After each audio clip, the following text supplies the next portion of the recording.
welcome to Aging Matters, a program featuring individuals who talk about aging-related issues of interest to older adults and their families. I'm Cheryl Beversdorf, your host. Participating in professionally led arts activities improves cognitive function and memory of older adults, as well as enhances self-esteem, independence, and well-being. Studies show that regular involvement in the participatory arts decreases anxiety and loneliness while increasing a sense of value and purpose. My guest today is Janine Tersini, Director and CEO of an organization called Arts for the Aging. She will talk about why participating in arts programs may improve older adults' health, well-being, and independence. She will also describe programs offered by Arts for the Aging to enhance older adults' wellness and quality of life. As Janine explains some of these artistic activities, you will see videos showing teaching artists working with older adults in various settings as they model how to engage in these creative and therapeutic activities. So welcome, Janine, and thank you for joining me today. Thank you for having me. Okay, well, I want to get started by getting a little bit of general information here and tell us what is unique about the arts and older adults. Well, what's unique about it is that we all have an inherent need to engage in self-expression, and the arts offer us a therapeutic way to age and age gracefully. They also offer the opportunity to promote health and wellness, to provide connectivity, social connectivity, and they inspire empathy and respect. And what's wonderful about our program is that we work with professional artists and they have a kinship with imagination and the idea of getting involved in a process that brings us joy. And this is important as we grow older because our abilities change. And offering the use of imagination when we're in arts programs together is freeing and it's healing and it's validating. And one of the other aspects that's wonderful about the arts is its use of not only the imagination, but improvisation. And one of the core tenets of improvisation is this idea of yes and.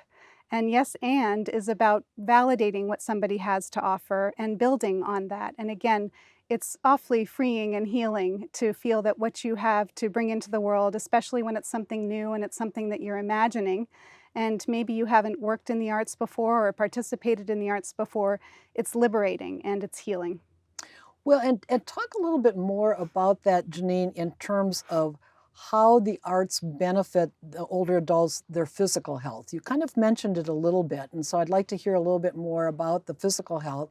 And then you mentioned a little bit about mental and emotional health, but can you tell us a little bit more, maybe give some examples of what you've seen as to how the arts will impact the lives of the individuals who participate in these different kinds of arts activities. Yes, so there are more and more bodies of research that are coming out that are showing us that there are physical, cognitive, and emotional benefits to this regular participation in the arts that we behold at Arts for the Aging.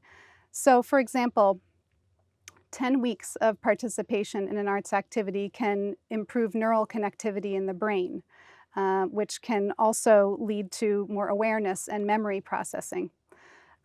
When older adults have participated on a monthly basis in, say, 11 or more physical or cognitive activities, it can reduce their chances of dementia by 63%, which is pretty powerful.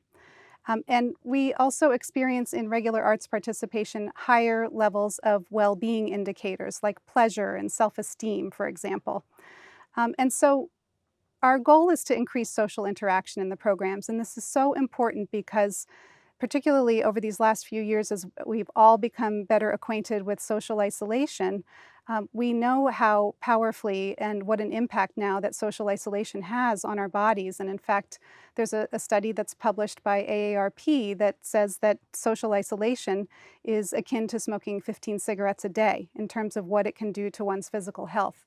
And so to think about social engagement as a way to alter the chemistry in the body is really interesting and exciting as well. So some of the chemistry that changes when we engage socially is our dopamine increases. And dopamine is what carries signals to between brain cells. So dopamine is one of the chemicals that increases when we engage socially, and that is the chemical messenger in the brain that carries signals between brain cells. Additionally, oxytocin, which is our love and well-being hormone, increases when we engage socially, and that can tamp down feelings of anxiety and reduce perceptions of pain. So this kind of chemistry is what's going on when we engage socially, and it's integral to the work that we do. I want to hear more now about your organization. Tell us about Arts for the Aging. What is the mission, the vision? When was it established? How is it supported? Give us an overview of who and what you offer. So Arts for the Aging was founded in 1988 by a woman named Lolo Sarnoff when she was 72. She was collaborating with some former colleagues at the National Institutes of Aging on a study on people with Alzheimer's disease that were involved in an arts activity, and they observed mood and behavior improvements during this study. And since Lolo was a sculptor and a scientist herself, also a philanthropist, this was an aha moment for her when she saw art and science, her loves, come together, and she branched off and started Arts for the Aging. And 34 years later, here we are. We have a faculty of dozens of teaching artists in multidisciplinary aspects. And our mission is to engage older adults and their caregivers with diverse abilities and backgrounds in health improvement and in life enhancement, and using all manner of the arts to do it.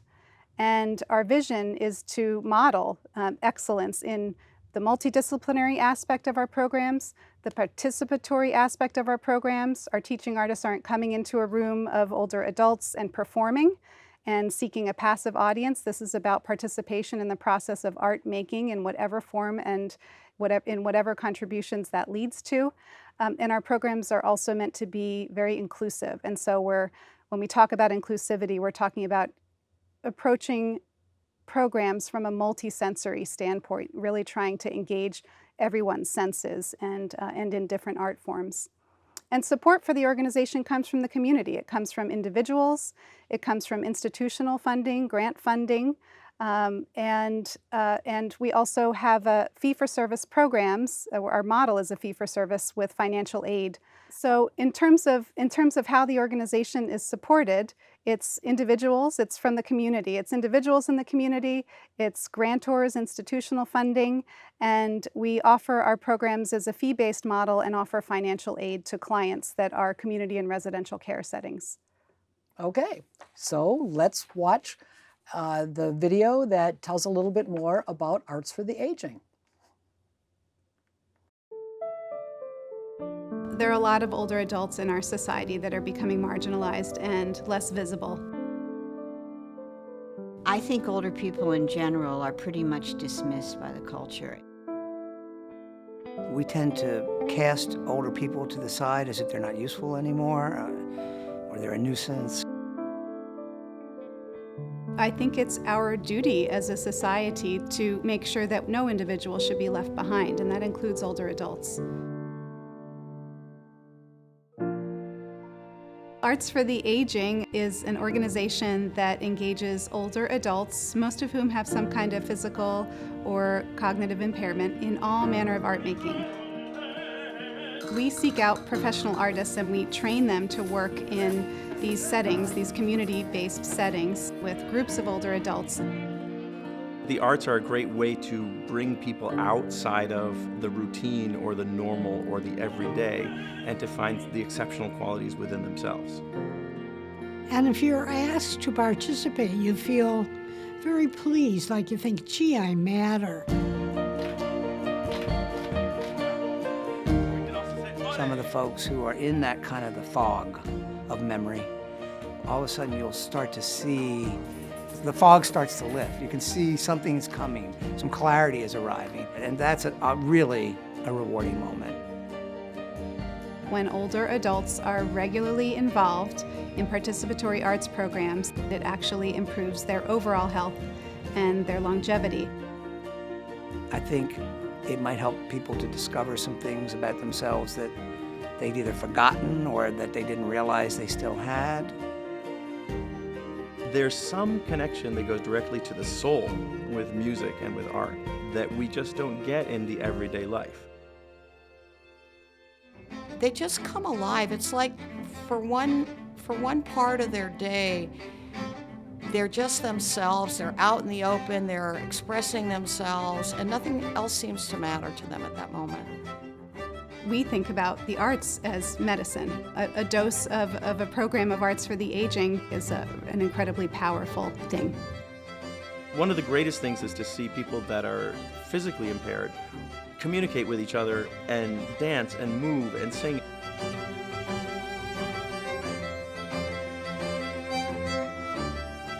When Arts for the Aging comes to our center, it's the very pinnacle of experience that we can offer to the seniors. As soon as I get in the class, the energy from the people enriches my life.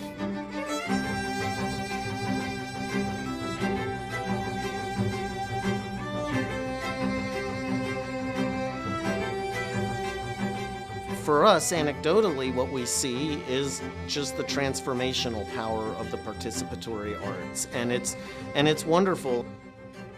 This is a place to have happiness. Every morning I look forward to getting up. It cheers me up. I love it. I love it. Arts for the Aging allow us to express ourselves, and it motivates us to dance and speak out, be creative. I think it's just beautiful.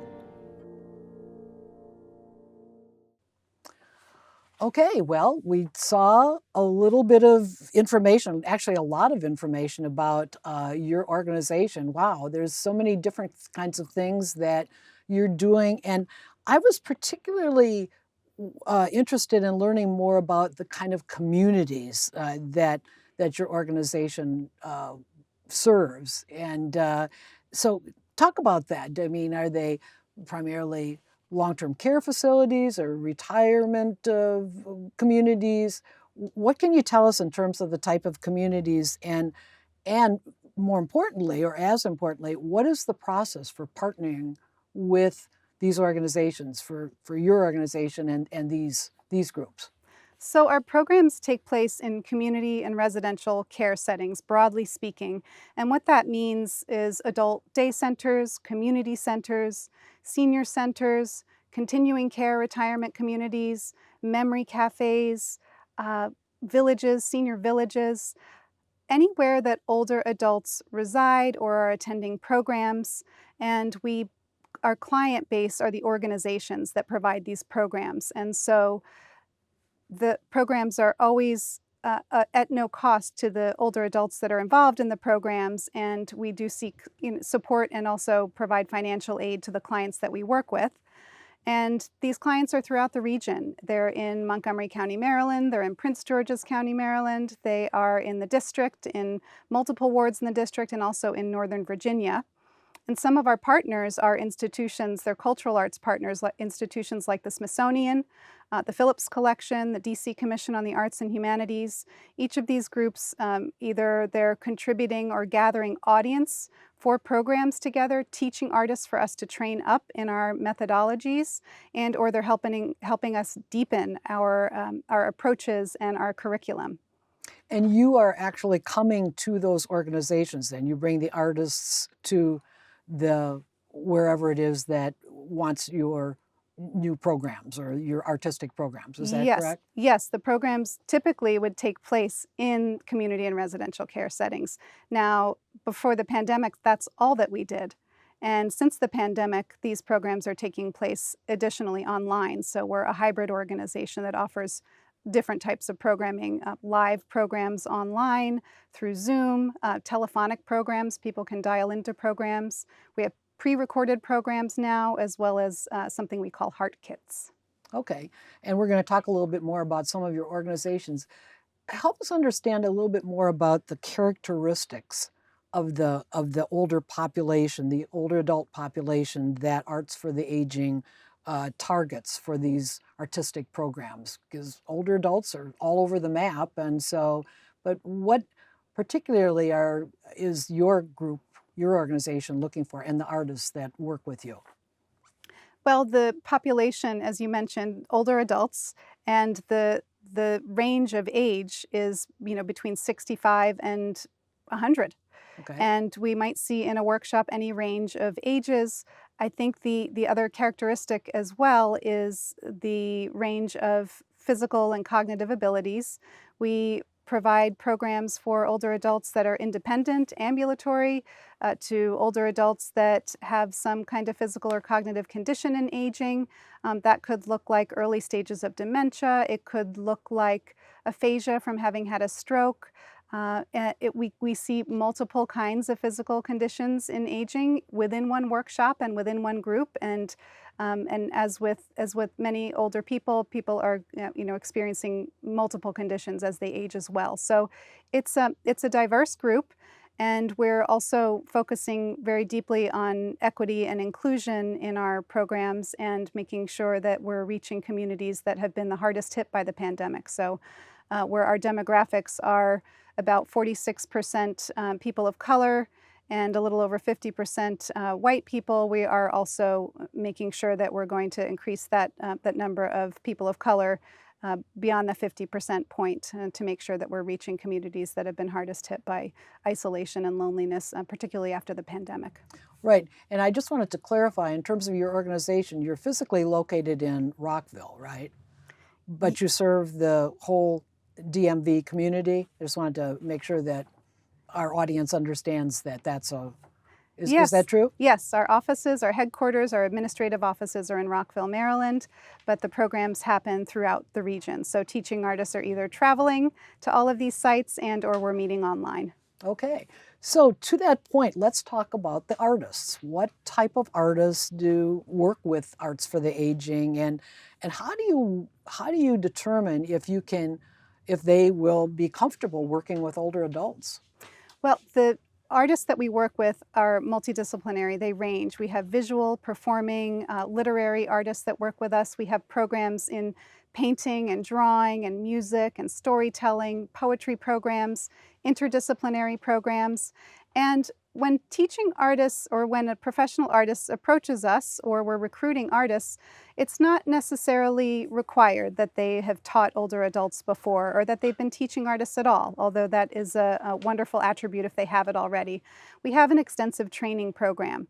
And what we're looking for are artists that recognize the value of engaging people in their art form, and that have a sense of patience and a sense of humor always in the programs, and that really value the stories and the improvisational contributions and the imaginative contributions that the community has to share. And so, do you provide any kind of training for these artists to help them work with older adults?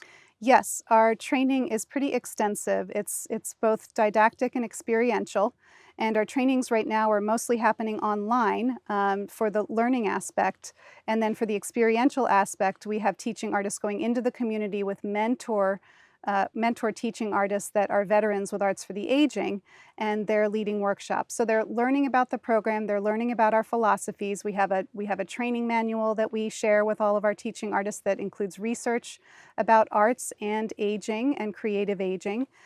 It talks about our philosophies and techniques. We talk a lot about our philosophies and techniques with them. We show them examples of programs, videos. Since over the last year, we've developed many more videos than in the past. And then ultimately, it's going out into the community and trying the programs themselves, or it's getting them up online to try the programs themselves. So the evaluation of whether it works really comes after that training process. We really don't know if they're going to feel like we're the best fit, and we really don't know if we're going to feel like they're the very best fit until after they go through the training program. So it's extensive, and it's dynamic, and it's a wonderful process. Okay, and here's a short video that actually talks about teaching artist trainings. The Arts for the Aging logo appears against an all-black background. The logo fades and a new screen appears. It contains text reading, Arts for the Aging engages older adults and caregivers of all abilities and backgrounds in health improvement and life enhancement through regular participation in the multidisciplinary arts. The screen fades and a text box appears which reads, Arts for the Aging is a model for excellence in lifelong learning, caregiving, and creative aging. Especially with the population that we work with through Arts for the Aging, we're literally trying to take our art and present it to them in a way that makes them feel included, less isolated, and also just finding those common threads that link us all together as human beings. A new text box reads, offering teaching artist trainings for organizations reaching older adults. The text box fades, revealing a montage of Arts for the Aging teaching artists engaged in multiple arts disciplines. I feel like the secret sauce of art is that it gives form to this formless feeling inside us. A text box appears. It reads, customized training sessions in diverse arts disciplines. So I happen to work with poetry, but you also have movement. You also have melodies. You also have visual shapes. And so whatever it is that's your art form, when people express something that is distressing, just help them give a shape to it in whatever art form it is. Make a melody, ask others to repeat it so that it's a way of sharing, connecting through these emotions. The image of an Arts for the Aging teaching artist connecting with a senior participant is replaced by the AFTA External Teaching Artist Training Handbook. A text box appears reading access to training materials and resources. A new text box appears reading support in curriculum design. It fades, revealing images from a past training session. A new text box appears reading mentoring and collaboration with experienced teaching artists. When we're working with the seniors, a lot of people are in that happy place. Some seniors or participants are dealing with different emotions. And one of the things that we're able to do as we move through this program is to talk with them about emotions and then build emotional content into versions of the songs that we start, and sometimes we even compose stuff with them.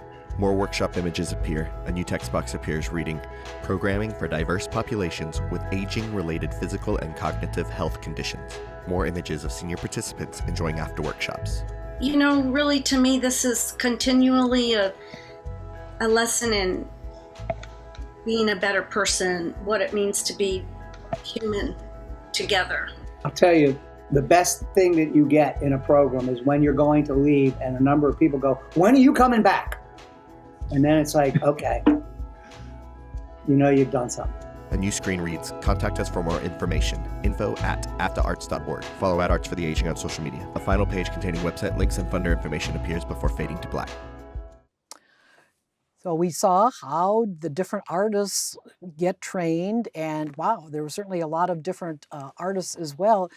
And I was wondering, we talked already about the pandemic. I was wondering, during that time, how did Arts for the Aging reach older adults? What was your modus operandi to make sure that people, especially because they were isolated, they were still being able to participate in these artistic activities? Well, the first thing that we looked at, like many organizations, is can we put these programs up online? Can we conduct these programs over Zoom, and who of our clients would be able to participate with us? And we worked closely together with our teaching artists and with our clients on what the needs were, what the capacities were. And not only did we provide training for our artists and learning as we went along as well, for how to operate in a virtual world and how to operate a workshop over Zoom, we also provided as much technical support and training to our clients as we could as well. And in fact, we're still in many cases hosting the workshops over Zoom ourselves versus relying on our clients to have those platforms in place. But what we ended up creating were a set of virtual programs that include live workshops that take place over Zoom. And within those live workshops, we'll have people that are on camera, we'll have people that are phoning in as well. And so we're only hearing their voices, and this is for accessibility. Not everybody has digital access. And so these are the live workshops. And then we also have pre-recorded workshops that some of the clients could, use and make part of their YouTube videos that they were making for some of their clientele during the pandemic. And then for people that couldn't, phone in or take part in the programs online, we created something called Heart Kits. And these are kits that include art materials and instructions. They are personally designed by teaching artists with a theme, and they're mailed home to individuals. They can be opened up at home and used by older people and their loved ones at home, or we can send them to people at home and then we open them up together through a Zoom workshop and make art together. So these are some of the new ways and new programs that we created during the pandemic, and now we're hybrid. So we're slowly getting back to in-person programming and still offering all of the virtual programs that I just described. There was one program that I was interested in, is Joy in Generation Workshop. What is that? Well, Joy in Generation is really the phrase that we use to coin our signature program. The fact that generating something new brings joy into the world is sort of encapsulates all the different types of programs that we offer. So where I talked about the fact that our programs are in person, Joy in Generation includes those in-person programs. It includes the live Zoom programs. It includes the pre-recorded programs, our Heart Kits.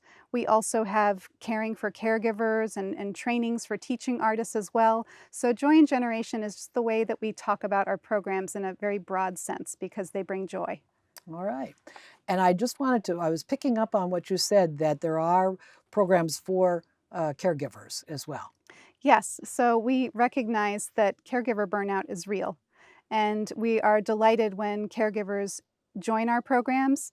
Staff at our clients, we welcome them and we encourage them to join our programs as well, because it's healing for them to be able to engage with the people that they're caring for in new ways and in artistic ways. And for people at home, we've been delighted to connect with family caregivers throughout the pandemic. We're usually once removed from family members because of the communities where we typically lead programs, and the pandemic offered us the opportunity to engage with family loved ones as well. And so these programs engage family members, family caregivers, and professional caregivers. And then if some of our clients are interested in providing workshops for family members to help them deal with stress and to help them deal with caregiver burnout, we will provide these workshops in those instances too. And they're structured in a very similar way, where we're engaging people in the art of being together and using the arts to put something new into the world and to talk to each other and to communicate with each other in new ways. So important for the caregivers as well as the older adults. Indeed. Well, we're just about out of time, so I just wanted to ask one more question of how can viewers learn more about Arts for the Aging? Well, I hope people will visit our website, which is www.artsfortheaging.org. We also have social media channels. It's our full name on Facebook, Instagram, Twitter, and LinkedIn. And I hope that people will connect with us there. All right. Well, I want to thank Janine Tersini, Director and CEO of Arts for the Aging, for joining me today. This program is broadcast Sundays at 5:30 p.m. and Wednesdays at 6 p.m. on Comcast Channel 69 or Verizon Channel 38 in Arlington, Virginia, and streaming live at those times in arlingtonmedia.org.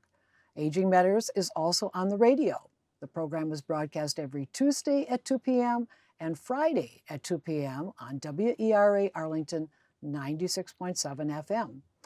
You can also check out the Aging Matters website, which is agingmattersonline.com, for more information about all of our radio programs and TV episodes. So thank you for watching Aging Matters TV show today. Please join me again for the next show. And until then, remember, age is just a number, not a label.